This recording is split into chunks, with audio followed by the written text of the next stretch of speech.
మాట్లాడదాం. అలాగే ఇవాళ నేను మీతో పంచుకోబోయే విషయాలేమి కొత్తవేమీ కాదు, కానీ ఆచరణలోనే ఎక్కడో బాగా వెనకబడుతున్నాం. ఒకప్పుడు తాతల కాలంలో ఊరు వారికి ఒక గుర్తింపుగా ఉండేది. వారి మధ్య రాజకీయ విభేదాలు ఎన్నున్నా ఒక చెరువు పూడిక తీయాలన్నా, బడికి రంగులేయాలన్నా వాళ్ళు కలిసి చేసుకునేవాళ్ళు.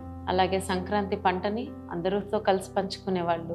ఒక ఇంట్లో ఏమన్నా జరిగితే వారికి అండగా నిలిచేవాళ్ళు. ఒక వేడుకొస్తే అందరూ కలిసి భోజనాలు వడ్డించేవాళ్ళు.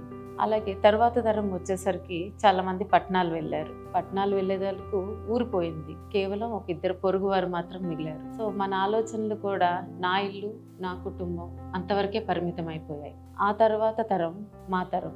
నాలో చాలా మంది విదేశాలకి, దేశాన్నే వదిలి వెళ్ళాం. ఇప్పుడు తరం వచ్చేసరికి మన ఆలోచనలు నేను వరకే పరిమితం అయిపోతున్నాయి. ఇది ఎవరు కావాలని చేసింది కాదు, కానీ ఎక్కడో స్పృహ కోల్పోతూ జీవితాన్ని ఏదో బ్రతికేస్తున్నాం అని ముందుకు వెళ్తాం వల్ల ఒక 25 సంవత్సరాల్లో ఒక సామాజిక విలువలు కానీ, సామాజిక స్పృహ కానీ కోల్పోతూ ఒంటరితనం వైపు చాలా త్వరగా అడుగులు వేస్తున్నాం అనిపిస్తుంది.